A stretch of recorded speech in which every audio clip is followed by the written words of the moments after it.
Hi all welcome to football arena.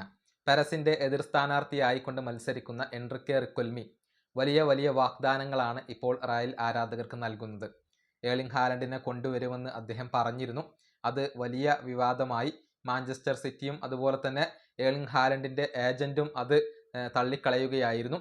ഒരു legal action ഇദ്ദേഹത്തിനെതിരെ എടുക്കുമെന്ന് Manchester city അറിയിക്കുകയും ചെയ്തിരുന്നു. അത്തരത്തിലുള്ള റിപ്പോർട്ടുകൾ പുറത്തേക്ക് വന്നിരുന്നു. ഏതായാലും ഇന്നലെ എൻറിക്കെ റിക്വൽമി മറ്റൊരു പ്രസ്താവന നടത്തിയിട്ടുണ്ട്. അതായത് താൻ പ്രസിഡന്റ് ആയിക്കൊണ്ട് തിരഞ്ഞെടുക്കപ്പെട്ടാൽ തൊട്ടടുത്ത ദിവസം തന്നെ യുർഗൻ ക്ലോപ്പിനെ കൊണ്ടുവരും എന്നാണ് അദ്ദേഹം പറഞ്ഞിട്ടുള്ളത്. അതായത് അദ്ദേഹം ഡയറക്ടർ ആയിക്കൊണ്ട് കാണുന്നത് റൗൾ ഗോൺസാലസിനെയാണ്. അദ്ദേഹം മുഖാന്തരം യുർഗൻ ക്ലോപ്പിനെ റയലിന്റെ പരിശീലകനായിക്കൊണ്ട് റയലിലേക്ക് എത്തിക്കും എന്നാണ് അദ്ദേഹം പറഞ്ഞിട്ടുള്ളത്. ഇതും ഇപ്പോൾ വലിയ രൂപത്തിൽ വിവാദമായിട്ടുണ്ട്. അതായത് യുർഗൻ ക്ലോപ്പിന്റെ ഏജന്റ് ഇതിനെതിരെ രംഗത്ത് വന്നിട്ടുണ്ട്. അദ്ദേഹം അത് തള്ളിക്കളയുകയാണ് ചെയ്തിട്ടുള്ളത്. ഇദ്ദേഹത്തിന്റെ പ്രസ്താവന തീർത്തും അസ്വസ്ഥപ്പെടുത്തുന്നു എന്നാണ് യുർഗൻ ക്ലോപ്പിന്റെ ഏജന്റ് പറഞ്ഞിട്ടുള്ളത്. അദ്ദേഹത്തിന്റെ ഏജന്റായ മാർക്ക് കോസിക്കിന്റെ പ്രസ്താവന ഇങ്ങനെയാണ്: ഇത് വളരെയധികം അസ്വസ്ഥപ്പെടുത്തുന്ന ഒന്നാണ്. റെഡ് ബുള്ളിലെ അദ്ദേഹത്തിന്റെ പൊസിഷനിൽ ക്ലോപ്പ് ഹാപ്പിയാണ്.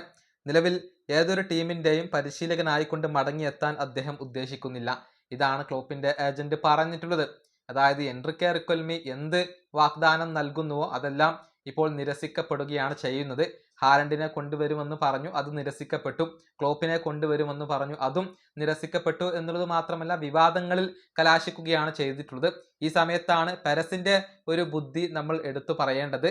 താരത്തിന്റെ പേര് ഡയറക്റ്റ് ആയിക്കൊണ്ട് പറയാൻ പെരസ് തയ്യാറായിരുന്നില്ല. ഒലീസയെയാണ് അദ്ദേഹം ഉദ്ദേശിച്ചത് എന്നുള്ള റിപ്പോർട്ടുകൾ പുറത്തേക്ക് വന്നിരുന്നു. പക്ഷേ താൻ സൈൻ ചെയ്യാൻ പോകുന്നത് അല്ലെങ്കിൽ ബിഡ് നൽകാൻ പോകുന്ന താരത്തിന്റെ പേര് പെരസ് ഡയറക്റ്റ് ആയിക്കൊണ്ട് പറഞ്ഞിരുന്നില്ല. അതുകൊണ്ട് തന്നെ അത്തരത്തിലുള്ള വിവാദങ്ങളിൽ ഒന്നും തന്നെ പെരസിന് പോയി ചാടേണ്ടി വന്നില്ല എന്നുള്ളതാണ് വസ്തുത. ഈ വീഡിയോ അവസാനിപ്പിക്കുന്നു. അടുത്തൊരു വീണ്ടും കാണാം.